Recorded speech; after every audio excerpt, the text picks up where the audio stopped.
नमस्कार मित्रांनो, पाठ्यमागच्या लेक्चरमध्ये आपण सागरशास्त्र पार्ट 1चा सुरुवात केली होती, बरोबर आहे. त्यामध्ये सागर तळ रचना याचा अभ्यास केला. सागर तळ रचना मुख्यतः भूखंड म्हणजे भूखंड उतार. ओके. त्यानंतर या लेक्चरमध्ये आपण सागर जलाचे तापमान व क्षारता याच्याबद्दल थोडंसं माहिती बघूयात. सेम गेल्या वेळेसारखं हे पण लेक्चर स्टेट बोर्ड आणि NCERTचं समरी असल्यासारखं आहे. तुम्ही जर का दोन्ही वाचलं असेल तर बेटर आहे, नाही वाचलं असेल तर आपलं लेक्चर ऐकलं तरी चालतील. ओके. दोन्हीमधलं समरी म्हणजे जे जे इम्पॉर्टंट पॉईंट आहेत ते आपण इथे घेण्याचा प्रयत्न केलेले आहेत. ओके, तर चालू करूया. तापमान हा सागर जलाचा एक महत्त्वपूर्ण भौतिक गुणधर्म आहे, बरोबर आहे. तापमान कशाला म्हणतो आपण? हवेतील उष्णतेच्या प्रमाणाला तापमान म्हणतो, बरोबर आहे. तापमान हा सागर जलाचा एक महत्त्वपूर्ण भौतिक गुणधर्म आहे. त्यावर सागर जलाची क्षारता, घनता, हालचाल तसेच सागरी जीवसृष्टी अवलंबून आहे. जर का तापमानात कमी जास्त असेल, बदल झालं तर कुठल्या गोष्टीवर परिणाम होतो, तर सागर जलाची क्षारता, घनता, हालचाल तसेच सागरी जीवसृष्टी.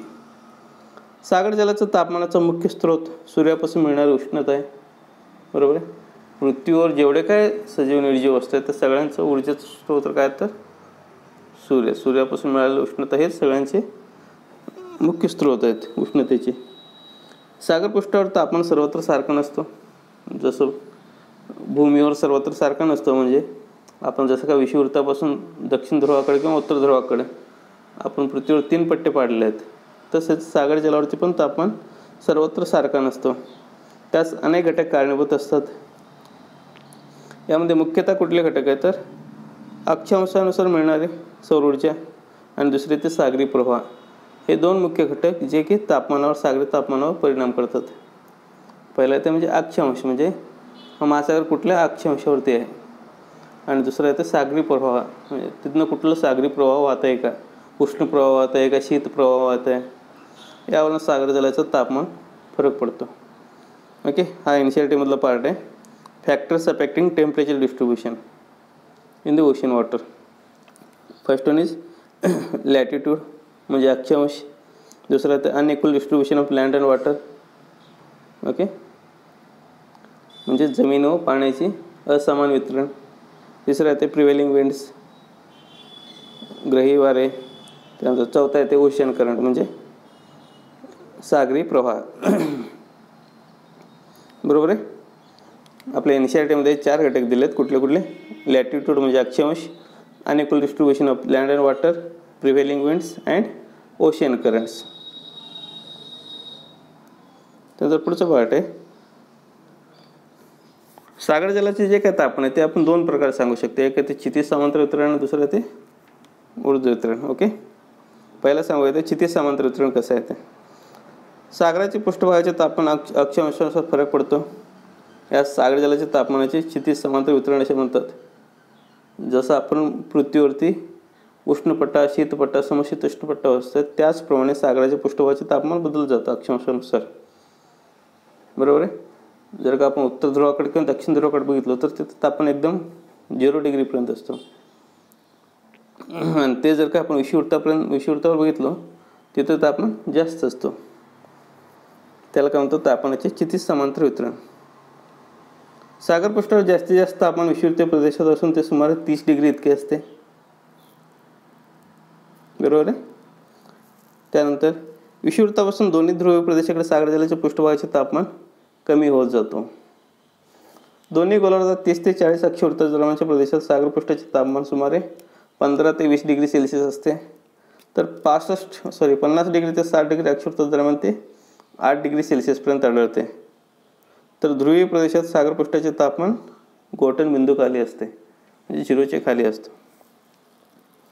ध्रुवीय प्रदेशात पाण्याचे बर्फ झाल्याने बर्फ पाण्यापेक्षा हलका असल्यामुळे पृष्ठावर बर्फ व खाली पाणी अशी परिस्थिती निर्माण होते. ओके. जसं जसं आपण विषुववृत्तापासून लांब जाऊ तसं सागरपृष्ठाचे तापमान कमी होत जातो. साधारणतः 30 डिग्री ते 40 डिग्री अक्षवृत्त जवळ दोन्ही इकडे उत्तर ध्रुव किंवा दक्षिण ध्रुव तर सागरपृष्ठाचे तापमान किती असतं तर साधारणतः 15 ते 20 डिग्री सेल्सिअस. आणि ते जर का आपण अजून पुढे गेलो म्हणजे 50 डिग्री ते 60 डिग्रीच्या दरम्यान ते सुमारे 8 डिग्री सेल्सिअस एवढा आढळतो. तर NCERTमध्ये काय दिलं बघा, the rate of degrees of temperature with increasing latitude is generally 0.5 degree Celsius per latitude. हे जे काय विषुववृत्तापासून ध्रुवीय प्रदेशापर्यंत आपण कमीच होतं ह्याचं रेट काय आहे तर एक अक्षांशाला 0.5 डिग्री सेल्सिअस तापमान कमी होतो. ओके.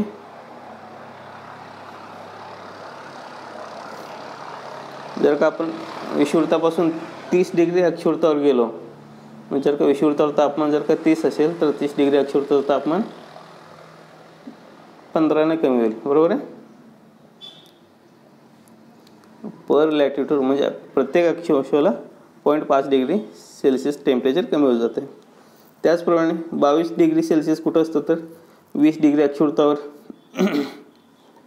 त्यानंतर 14 डिग्री सेल्सिअस तापमान कुठं असतं तर 40 डिग्री अक्षवृत्तावर. आणि नियर पोल ध्रुवावरती किती असतो तर 0 डिग्री. बरोबर आहे. हे जे काय पार्ट आहे हा पार्ट आपला स्टेट बोर्डमधला आहे. 30 ते 40 डिग्रीच्या दरम्यान 15 ते 20 डिग्री सेल्सिअस. त्यानंतर 50 ते 60 डिग्री अक्षवृत्ता दरम्यान 8 डिग्री सेल्सिअस. हे स्टेट बोर्ड. आणि NCERTमध्ये काय दिलं तर 20 डिग्री अक्षवृत्तावरती 22 डिग्री सेल्सिअस आणि 40 डिग्री अक्षवृत्तावरती 14 डिग्री सेल्सिअस. आणि याचं रेट कसं आहे डिग्रीजिंग एका अक्षवृत्ताला 0.5 डिग्री. अजून एक पॉईंट दिलेत. The enclosed sea in the low latitude records relatively higher temperature than the open sea. Okay. याचा अर्थ काय आपला अरबी समुद्र आणि भूमध्य समुद्र दोन्हीचं कंपॅरिझन केलं तर अरबी समुद्र हा ओपन आहे म्हणजे त्याचं पूर्णपणे तो जमिनीत बंदिस्त नाही. त्याच्या चारी बाजूने जमीन नाही फक्त वरती बाजूला आहे. पण भूमध्य समुद्राच्या चारी बाजूला जमीन आहे तो बंदिस्त आहे. लो लॅटिट्यूड म्हणजे विषुववृत्ताच्या जवळपासचे एरिया 15 ते 20 डिग्रीच्या आसपासचे एरिया म्हणजे जिथं विषुववृत्तापासून ते कर्कवृत्तापर्यंत किंवा मकरवृत्तापर्यंत तिथे जे काही एन्क्लोज्ड सी आहेत म्हणजे भूवेष्टित समुद्र त्याचं तापमान कमी असतो as compare to the open sea. The enclosed sea in the low latitude records relatively higher temperature than the open sea. बरोबर आहे. भूवेष्टित समुद्राचं तापमान जास्त असतं as compare to the open sea म्हणजे भूमध्य समुद्राचा अरबी समुद्रापेक्षा थोडंफार तापमान जास्त असतं. कुठं असतं तर लो लॅटिट्यूडला. आणि जर का तेच आपण हाय लॅटिट्यूडला गेलो तर भूवेष्टित समुद्राचं तापमान कमी असतो as compare to the open C.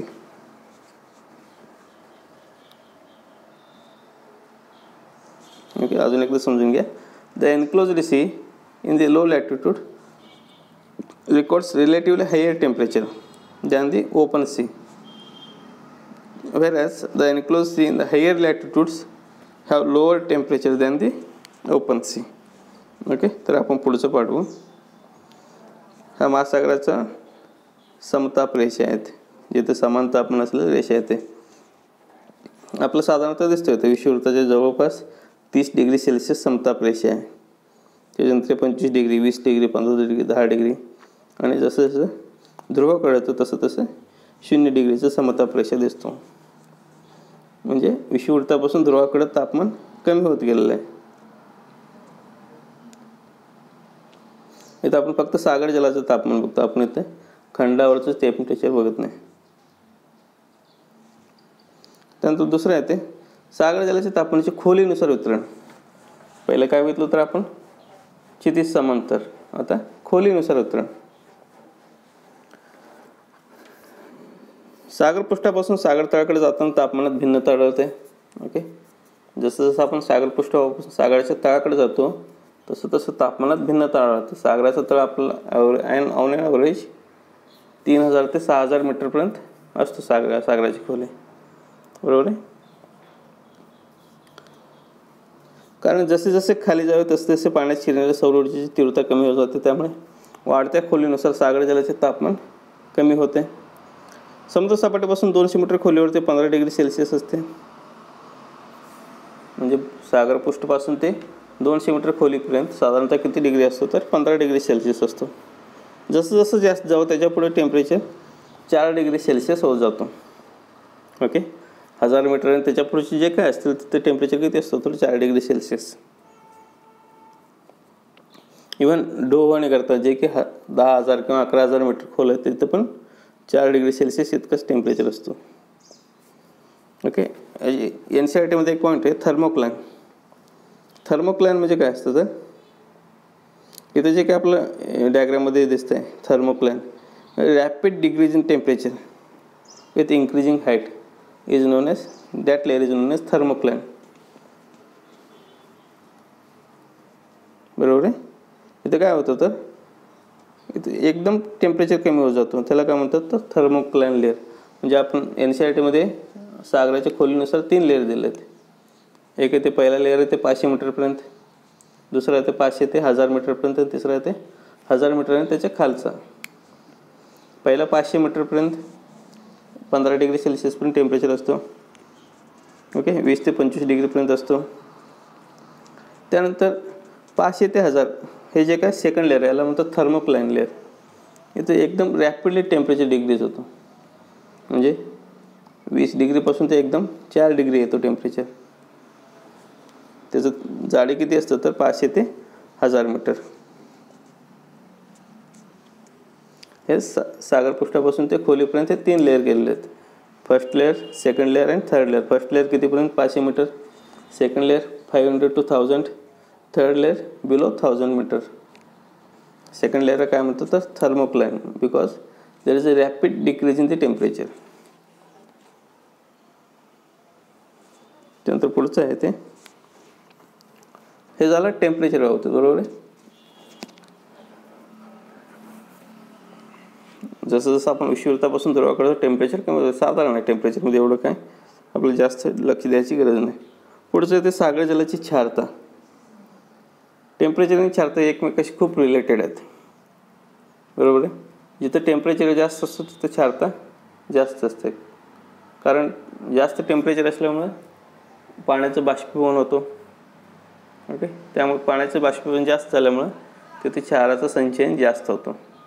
त्यामुळे जिथं टेम्परेचर जास्त तिथं क्षारता जास्त आणि जिथं टेम्परेचर कमी तिथं क्षारता कमी. ओके, पुढे बघूया. महासागराकडे नद्यांनी वाहून पाण्यात अनेक क्षार विरघळलेले असतात. बाष्पीभवनामुळे पाणी निघून जाऊन क्षाराचे प्रमाण वाढते. त्यामुळे महासागराचे पाणी खारे असते. कार्बोनेट क्षार प्राण्यांनी व सिलिका वनस्पतीने शोषून घेतल्यामुळे सागर जलामध्ये क्लोराईड, सल्फेट इत्यादी क्षार अधिक प्रमाणात असतात. त्यामध्ये मिठाचे म्हणजे सोडियम क्लोराईडचे प्रमाण सर्वात जास्त असते. हे क्षारता कशी मोजतात तर महासागराच्या 1000 वजनी भाग पाण्यातील क्षाराच्या प्रमाणात सागर जलाची क्षारता म्हणतात. ओके, साधारणतः कसं तर 1000 ग्रॅमच्या पाण्यात किती क्षार आहे त्याला म्हणतात सागर जलाची क्षारता 1000 वजनी भागात. जर काय पाण्याच्या समजा 1 किलो वजनामध्ये जर का 30 ग्रॅम क्षार असेल तर ते झालं 30 ppt पार्ट्स पर.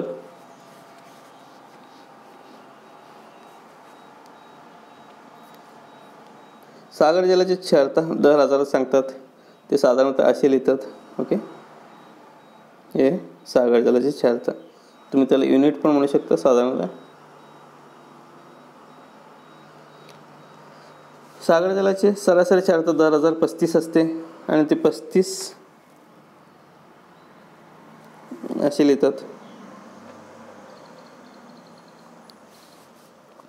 ओके, 1000 ग्रॅममध्ये किती क्षार आहे त्यानुसार त्याची क्षारता काढली जाते. साधारण सरासरी क्षारता किती असते तर 35. काही काही बुकमध्ये तुम्हाला 35 डिग्री दाखवलं आहे ते चुकीचं आहे. 35 डिग्री नाही तर ते डिग्री आणि असे 2 डॉट आहेत. पार्ट्स पर 1000. ओके, ppt म्हणतात त्याला. तर पुढचं पार्ट आहे क्षारतेवर परिणाम करणारा घटक. ओके, समुद्राची जी काही क्षारता त्याच्यावर कुठल्या कुठल्या गोष्टीचा परिणाम होतो. सागर जलाची क्षारता सर्व ठिकाणी सारखी नसते. जसं टेम्परेचर विविधता आढळते तसं क्षारतेमध्ये पण विविधता आढळते. स्थानपरत्वे कमी अधिकपणा दिसून येतो, कारण सागर जलाच्या क्षारतेवर बाष्पीभवनाचा वेग, पर्जन्यमान, नदीनंतर होणारा गोड्या पुरवठा, हिमजल यांचा परिणाम होतो. कुठल्या कुठल्या गोष्टीचा परिणाम होतो? बाष्पीभवनाचा वेग, रेट ऑफ ट्रान्सपिरेशन, पर्जन्यमान, रेन, त्यानंतर नदी नाल्यातून होणारा गोड्या पाण्याचा पुरवठा आणि हिमजल याचा पुरवठा, या सगळ्यांचा परिणाम क्षारतेवर होतो. भूवेष्टित किंवा खंडांतर्गत समुद्राची क्षारता जास्त असते, कारण तेथील पाण्याचा आणि बाष्पीभवनाचा वेग जास्त असून गोड्या पाण्याचा स्रोत हे मर्यादित स्वरूपाचे असतात. ओके, हा NCERT मधला पार्ट आहे थोडंफार. The average salinity of Indian Ocean is 35. आपलं हे दक्षिण हिंदी महासागराचं सॅलिनिटी किती आहे तर क्षारता 35. आणि हे कुठे कमी आहे तर Bay of Bengal. It is low in Bay of Bengal and high in Arabian Sea. अरबी समुद्रात जास्त आहे. का बरं असं असेल? सागर जलाची क्षारता बंगालच्या उपसागरात कमी आहे तर अरबी समुद्रात जास्त आहे. ओके, कारण बंगालच्या उपसागरामध्ये खूप नद्या येऊन मिसळतात. ओके, इथं गंगा, ब्रह्मपुत्रा, त्यानंतर कृष्णा, गोदावरी, कावेरी, महानदी हे सगळ्या नद्या हे बंगालच्या उपसागराला येऊन मिळतात. त्यामुळे इथे येणारा गोड्या पाण्याचा पुरवठा खूप जास्त आहे. त्यामुळे इकडे अरबी समुद्राकडे ते कमी आहे. ओके, त्यामुळे इथलं क्षारता कमी आहे as compare to the Arabian Sea. Lower salinity water rest above the higher salinity water. जर का पाण्याची क्षारता जास्त असेल तर ते पाणी खाली जातं आणि वरती कमी क्षारतेचे पाणी येतं. ओके, ज्या पाण्याची क्षारता जास्त असते ते पाणी खाली बुडतं.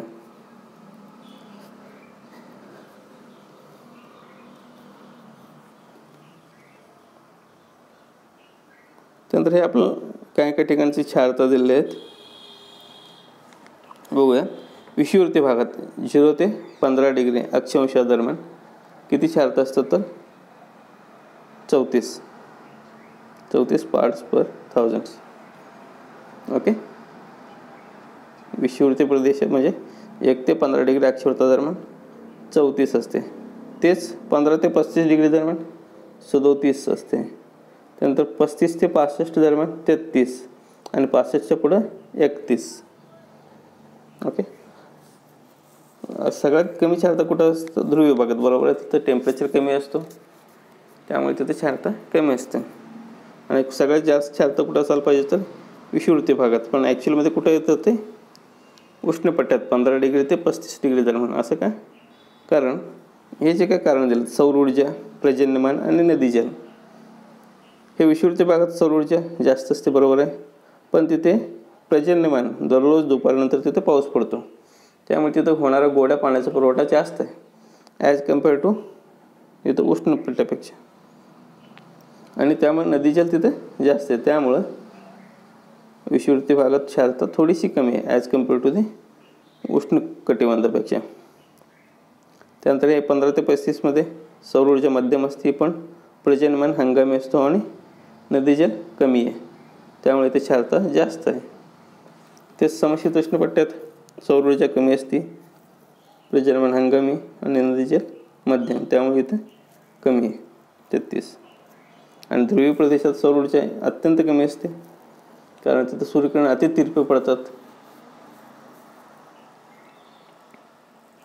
त्यानंतर काही भूवेष्टित सागर दिले त्याची क्षारता आपण इथं बघूयात.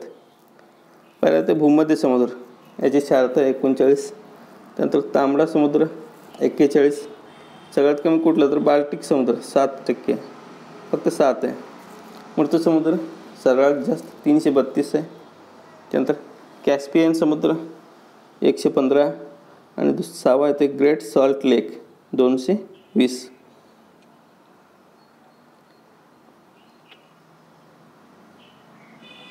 यामध्ये मी रेड केलं मृत समुद्र म्हणजे डेड सी, कारण याची क्षारता आपल्या NCERTमध्ये 220च्या आसपास दिलेले आहेत. बरोबर, आणि आपल्या स्टेट बोर्डमध्ये 332 आहे. स्टेट बोर्डच्या जुन्या किंवा नवीन दोन्ही पुस्तकात ते 332 म्हणजे सर्वात जास्त दाखवले आहेत, पण NCERTमध्ये ते 220च आहे. ओके, हा NCERTचा पार्ट आहे. सर 220 नाही 238 आहे. As per state board it is 338, but as per NCERT it is 238. So 330. NCERT प्रमाणे सगळ्यात जास्त छारता कशाची तर लेक फॅन इन टर्की 330 आहे. ग्रेट सॉर्ट्स लेक 220. आपण जे काही सागर जलाची क्षारता बघतो, याच्यामध्ये कुठले कुठले क्षार असतात साधारणतः? सर्वात जास्त असतो तो क्लोरीन, किती असतो तर 18.97%. त्यानंतर असतो सोडियम 10.47%. त्यानंतर असतो सल्फेट 2.65%. त्यानंतर मॅग्नेशियम 1.28%. आणि जे काही बाकीचे ते खूप कमी अल्प प्रमाणात असतात. Calcium, potassium, bicarbonate, bromide, borate. Okay, हे झालं आपलं सागर जलाचे तापमान आणि क्षारता. तर आपण पुढच्या भागामध्ये आपण पुढचं बघूया. धन्यवाद.